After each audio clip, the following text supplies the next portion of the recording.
Hello there. Today we begin the thrilling first chapter of Arsène Lupin.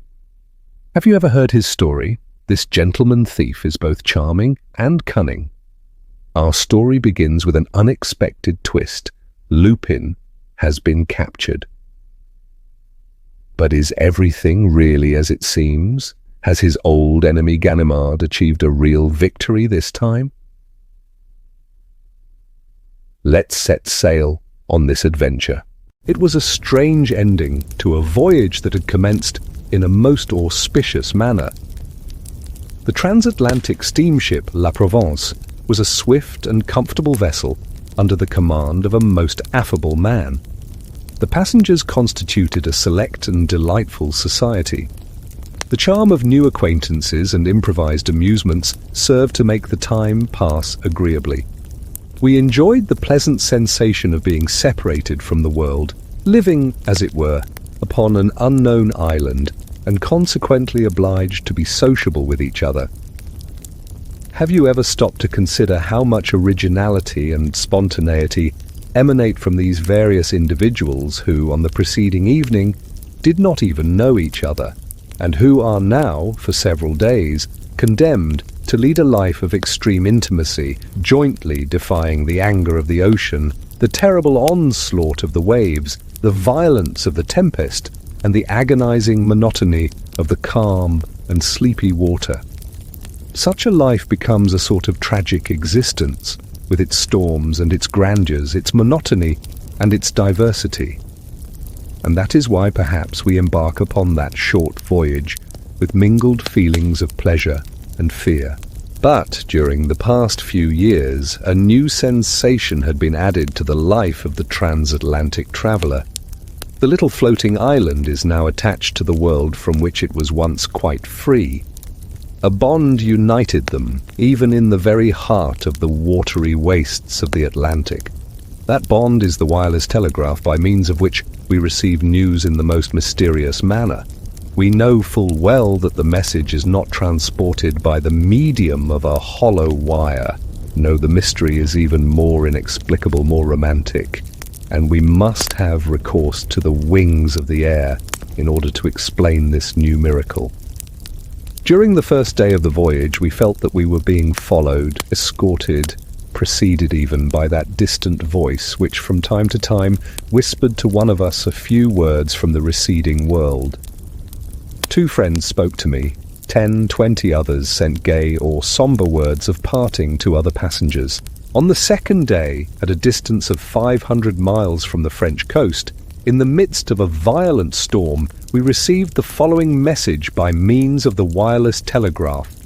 Arsène Lupin is on your vessel, first cabin, blonde hair, wound right forearm, travelling alone under name of R. At that moment, a terrible flash of lightning rent the stormy skies. The electric waves were interrupted. The remainder of the dispatch never reached us.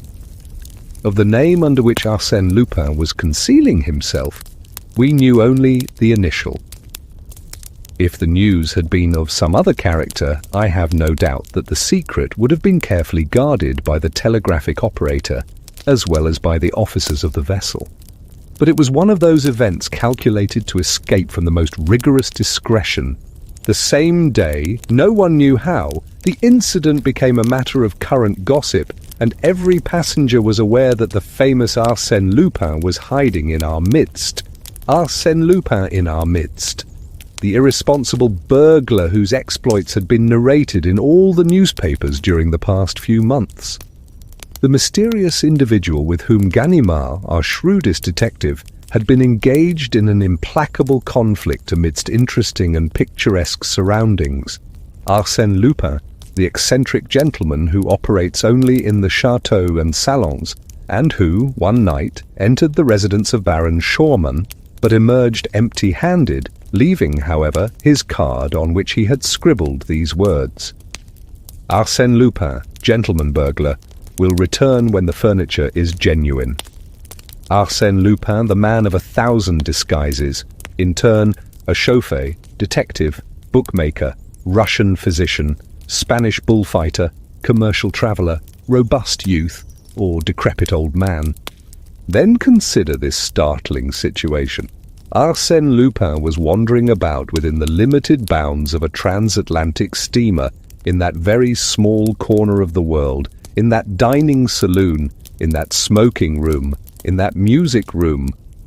Arsène Lupin was, perhaps, this gentleman, or that one, my neighbour at the table, the sharer of my stateroom. "And this condition of affairs will last for 5 days," exclaimed Miss Nelly Underdown next morning. "It is unbearable. I hope he will be arrested." Then addressing me, she added, "And you, Monsieur d'Andrézy, you are on intimate terms with the captain. Surely you know something? I should have been delighted had I possessed any information that would interest Miss Nelly." She was one of those magnificent creatures who inevitably attract attention in every assembly. Wealth and beauty form an irresistible combination, and Nelly possessed both. Educated in Paris under the care of a French mother, she was now going to visit her father, the millionaire Underdown of Chicago. She was accompanied by one of her friends, Lady Gerland. At first, I had decided to open a flirtation with her, but in the rapidly growing intimacy of the voyage, I was soon impressed by her charming manner, and my feelings became too deep and reverential for a mere flirtation. Moreover, she accepted my attentions with a certain degree of favour. She condescended to laugh at my witticisms and display an interest in my stories. Yet I felt that I had a rival in the person of a young man with quiet and refined tastes, and it struck me at times that she preferred his taciturn humour to my Parisian frivolity. He formed one in the circle of admirers that surrounded Miss Nelly at the time she addressed to me the foregoing question. We were all comfortably seated in our deck chairs. The storm of the preceding evening had cleared the sky. The weather was now delightful. "I have no definite knowledge, mademoiselle," I replied. "But cannot we ourselves investigate the mystery quite as well as the detective Ganimard, the personal enemy of Arsène Lupin?" Oh, you are progressing very fast, monsieur." "Not at all, mademoiselle. In the first place, let me ask, do you find the problem a complicated one?" "Very complicated. Have you forgotten the key we hold for the solution to the problem?" "What key?" "In the first place, Lupin calls himself Monsieur Arzt." "Rather vague information," she replied. "Secondly, he is travelling alone." "Does that help you?" she asked. "Thirdly, he is blonde." "Well, then we have only to peruse the passenger list and proceed by process of elimination." I had that list in my pocket. I took it out and glanced through it. Then I remarked, "I find that there are only 13 men on the passenger list whose names begin with the letter R." "Only 13? "Yes, in the first cabin. And of those 13, I find that 9 of them are accompanied by women, children, or servants. That leaves only 4 who are travelling alone. First, the Marquis de Raverdan." "Secretary to the American ambassador," interrupted Miss Nelly. "I know him." "Major Rawson," I continued. "He is my uncle," someone said. "Monday." "Rivolta." "Here," exclaimed an Italian, whose face was concealed beneath a heavy black beard. Miss Nelly burst into laughter and exclaimed, "That gentleman can scarcely be called a blonde." "Very well, then," I said. "We are forced to the conclusion that the guilty party is the last one on the list. What is his name?" "Monsieur Rosaine." "Does anyone know him?" No one answered, but Miss Nelly turned to the taciturn young man, whose attentions to her had annoyed me, and said, "Well, Monsieur Rosaine, why do you not answer?" All eyes were now turned upon him. He was a blonde. I must confess that I myself felt a shock of surprise, and the profound silence that followed her question indicated that the others present also viewed the situation with a feeling of sudden alarm. However, the idea was an absurd one, because the gentleman in question presented an air of the most perfect innocence. "Why do I not answer?" he said. because, considering my name, my position as a solitary traveller, and the colour of my hair, I have already reached the same conclusion, and now think that I should be arrested." He presented a strange appearance as he uttered these words. His thin lips were drawn closer than usual, and his face was ghastly pale, whilst his eyes were streaked with blood. Of course he was joking, yet his appearance and attitude impressed us strangely. "But you have not the wound," said Miss Nelly naively. "That is true," he replied. "I lack the wound." Then he pulled up his sleeve, removing his cuff, and showed us his arm. But that action did not deceive me. He had shown us his left arm, and I was on the point of calling his attention to the fact, when another incident diverted our attention. Lady Jerland, Miss Nelly's friend, came running towards us in a state of great excitement, exclaiming, "My jewels, my pearls! Someone has stolen them all!" No, they were not all gone, as we soon found out. The thief had taken only part of them, a very curious thing. Of the diamond sunbursts, jewelled pendants, bracelets and necklaces the thief had taken, not the largest, but the finest and most valuable stones. The mountings were lying upon the table. I saw them there, despoiled of their jewels, like flowers from which the beautiful coloured petals had been ruthlessly plucked. And this theft must have been committed at the time Lady Jerland was taking her tea, in broad daylight, in a stateroom opening on a much frequented corridor.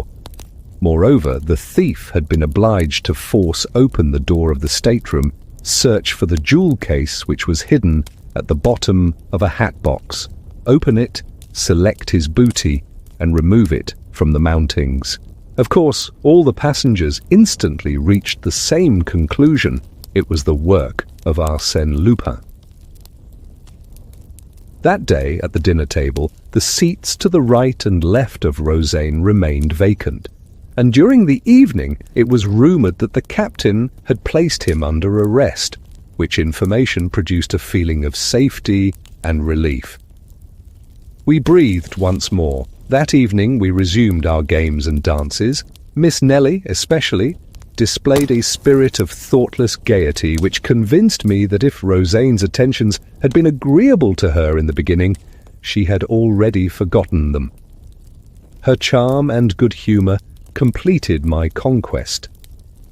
At midnight, under a bright moon, I declared my devotion with an ardour that did not seem to displease her. But next day, to our general amazement, Rosaine was at liberty. We learned that the evidence against him was not sufficient. He had produced documents that were perfectly regular, which showed that he was the son of a wealthy merchant of Bordeaux. Besides, his arms did not bear the slightest trace of a wound. "Documents! Certificates of birth!" exclaimed the enemies of Rosaine. "Of course, Arsène Lupin will furnish you as many as you desire, and as to the wound, he never had it, or he has removed it." Then it was proven that at the time of the theft, Rosaine was promenading on the deck. To which fact, his enemies replied that a man like Arsène Lupin could commit a crime without being actually present. And then, apart from all other circumstances, there remained one point which even the most sceptical could not answer. Who except Rosaine was travelling alone, was a blonde, and bore a name beginning with R? To whom did the telegram point if it were not Rosaine? And when Rosaine, a few minutes before breakfast, came boldly toward our group, Miss Nelly and Lady Jerland arose and walked away. An hour later, a manuscript circular was passed from hand to hand amongst the sailors, the stewards, and the passengers of all classes. It announced that Monday, Louis Rosaine offered a reward of 10,000 francs for the discovery of Arsène Lupin or other person in possession of the stolen jewels. "And if no one assists me, I will unmask the scoundrel myself," declared Rosaine. Rosaine against Arsène Lupin, or rather, according to current opinion, Arsène Lupin himself against Arsène Lupin. The contest promised to be interesting.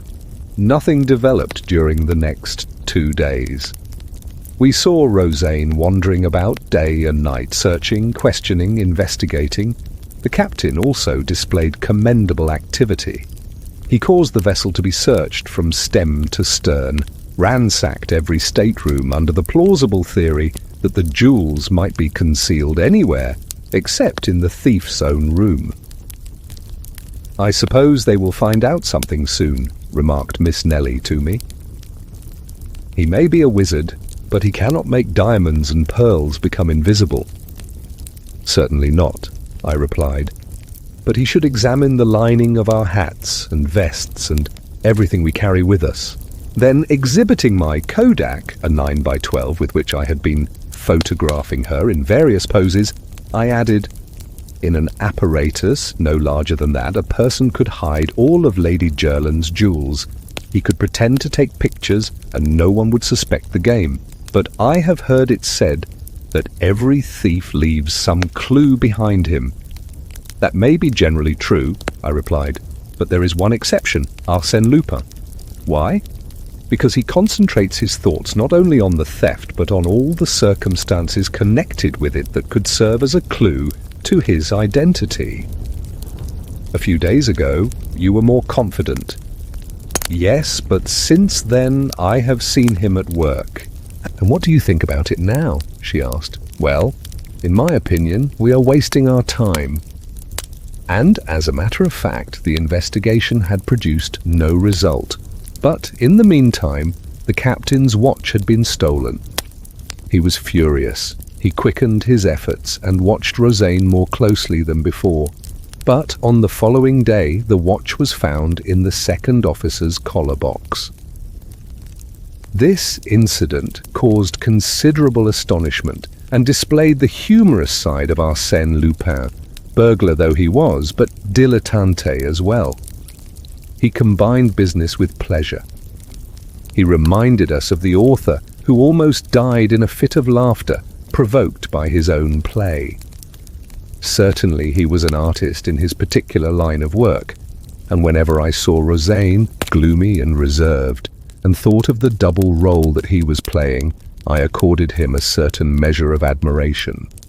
On the following evening, the officer on deck duty heard groans emanating from the darkest corner of the ship. He approached and found a man lying there, his head enveloped in a thick grey scarf and his hands tied together with a heavy cord. It was Rosaine. He had been assaulted, thrown down and robbed. A card pinned to his coat bore these words: "Arsène Lupin accepts with pleasure the 10,000 francs offered by Rosaine." As a matter of fact, the stolen pocketbook contained 20,000 francs. Of course, some accused the unfortunate man of having simulated this attack on himself, but apart from the fact that he could not have bound himself in that manner, it was established that the writing on the card was entirely different from that of Rosaine, but, on the contrary, resembled the handwriting of Arsène Lupin as it was reproduced in an old newspaper found on board. Thus it appeared that Rosaine was not Arsène Lupin, but was Rosaine, the son of a Bordeaux merchant. And the presence of Arsène Lupin was once more affirmed, and that in a most alarming manner. Such was the state of terror amongst the passengers that none would remain alone in a stateroom or wander singly in unfrequented parts of the vessel. We clung together as a matter of safety, and yet the most intimate acquaintances were estranged by a mutual feeling of distrust. Arsène Lupin was now anybody and everybody. Our excited imaginations attributed to him miraculous and unlimited power. We supposed him capable of assuming the most unexpected disguises, of being by turns the highly respectable Major Rawson, or the noble Marquis de Ravardon, or even, for we no longer stopped, with the accusing letter of R, or even such or such a person well known to all of us, and having wife, children, and servants. The first wireless dispatches from America brought no news, at least the captain did not communicate any to us. The silence was not reassuring. Our last day on the steamer seemed interminable. We lived in constant fear of some disaster. This time, it would not be a simple theft or a comparatively harmless assault. It would be a crime, a murder. No one imagined that Arsène Lupin would confine himself to those two trifling offences. Absolute master of the ship, the authorities powerless, he could do whatever he pleased. Our property and lives were at his mercy. Yet those were delightful hours for me, since they secured to me the confidence of Miss Nelly. Deeply moved by those startling events and being of a highly nervous nature, she spontaneously sought at my side a protection and security that I was pleased to give her. Inwardly, I blessed Arsène Lupin. Had he not been the means of bringing me and Miss Nelly closer to each other? Thanks to him, I could now indulge in delicious dreams of love and happiness. Dreams that, I felt, were not unwelcome to Miss Nelly. Her smiling eyes authorized me to make them. The softness of her voice bade me hope. As we approached the American shore, the active search for the thief was apparently abandoned, and we were anxiously awaiting the supreme moment in which the mysterious enigma would be explained. Who was Arsène Lupin? Under what name, under what disguise, was the famous Arsène Lupin concealing himself? And at last, that supreme moment arrived. If I live 100 years, I shall not forget the slightest details of it. "How pale you are, Miss Nelly," I said to my companion, as she leaned upon my arm, almost fainting. "And you," she replied. "Ah, you are so changed. Just think, this is a most exciting moment, and I am delighted to spend it with you, Miss Nelly. I hope that your memory will sometimes revert." But she was not listening. She was nervous and excited. The gangway was placed in position, but before we could use it, the uniformed customs officers came on board. Miss Nelly murmured, "I shouldn't be surprised to hear that Arsène Lupin escaped from the vessel during the voyage. Perhaps he preferred death to dishonor and plunged into the Atlantic rather than be arrested." "Oh, do not laugh," she said. Suddenly I started, and in answer to her question I said, "Do you see that little old man standing at the bottom of the gangway, with an umbrella and an olive-green coat? It is Ganimard." "Ganimard?" "Yes, the celebrated detective who has sworn to capture Arsène Lupin." "Ah, I can understand now why we did not receive any news from this side of the Atlantic. Ganimard was here, and he always keeps his business secret." "Then you think he will arrest Arsène Lupin?" "Who can tell? The unexpected always happens when Arsène Lupin is concerned in the affair." "Oh," she exclaimed with that morbid curiosity peculiar to women, "I should like to see him arrested." "You will have to be patient. No doubt Arsène Lupin has already seen his enemy and will not be in a hurry to leave the steamer."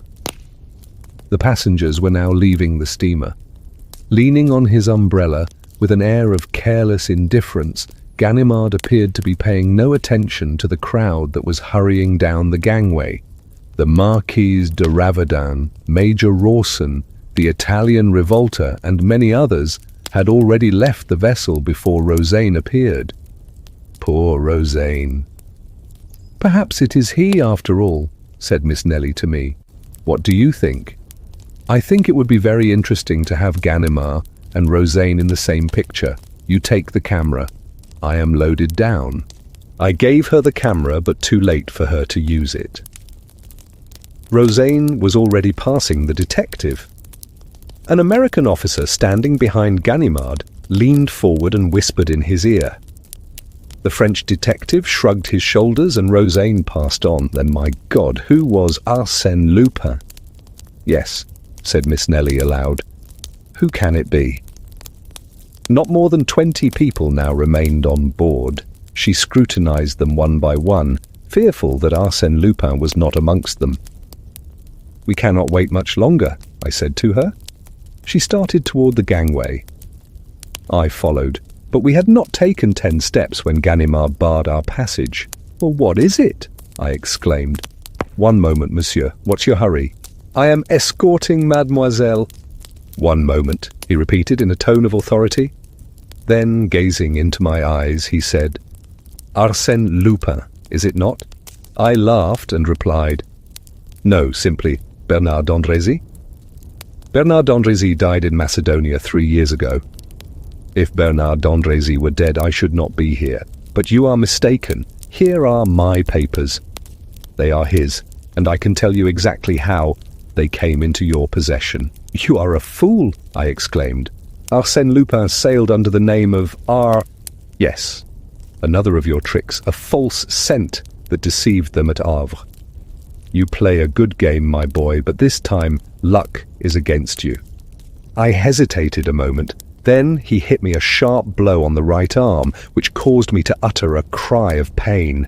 He had struck the wound, yet unhealed, referred to in the telegram. I was obliged to surrender. There was no alternative. I turned to Miss Nelly, who had heard everything. Our eyes met. Then she glanced at the Kodak I had placed in her hands and made a gesture that conveyed to me the impression that she understood everything.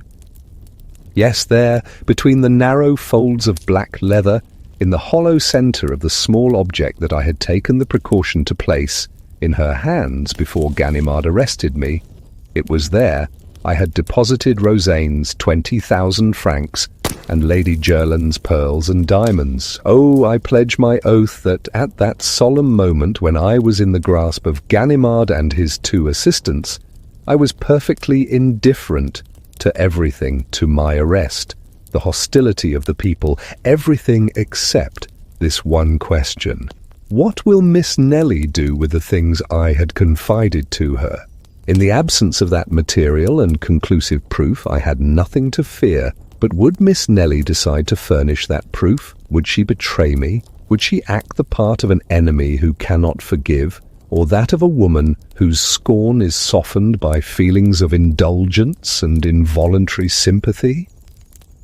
She passed in front of me. I said nothing, but bowed very low. Mingled with the other passengers, she advanced to the gangway with my Kodak in her hand. It occurred to me that she would not dare to expose me publicly, but she might do so when she reached a more private place. However, when she had passed only a few feet down the gangway, with a movement of simulated awkwardness, she let the camera fall into the water between the vessel and the pier. Then she walked down the gangway and was quickly lost to sight in the crowd. She had passed out of my life forever. For a moment, I stood motionless. Then, to Ganimard's great astonishment, I muttered, "What a pity that I am not an honest man." Such was the story of his arrest as narrated to me by Arsène Lupin himself. The various incidents which I shall record in writing at a later day have established between us certain ties. Shall I say of friendship? Yes. I venture to believe that Arsène Lupin honours me with his friendship, and that it is through friendship that he occasionally calls on me and brings into the silence of my library his youthful exuberance of spirits, the contagion of his enthusiasm, and the mirth of a man for whom destiny has naught but favours and smiles. His portrait? How can I describe him? I have seen him 20 times, and each time he was a different person. Even he himself said to me on one occasion, "I no longer know who I am. I cannot recognize myself in the mirror." Certainly he was a great actor, and possessed a marvelous faculty for disguising himself. Without the slightest effort, he could adopt the voice, gestures, and mannerisms of another person. "Why," said he, "why should I retain a definite form and feature? Why not avoid the danger of a personality that is ever the same? My actions will serve to identify me." Then he added, with a touch of pride, "So much the better if no one can ever say with absolute certainty there is Arsène Lupin. The essential point is that the public may be able to refer to my work and say, without fear of mistake, Arsène Lupin did that." And that's the end of Arsène Lupin's first adventure. If you enjoyed this thrilling tale filled with clever twists and daring escapes, don't forget to like, subscribe and share your thoughts in the comments below. I can't wait to see you. See you there.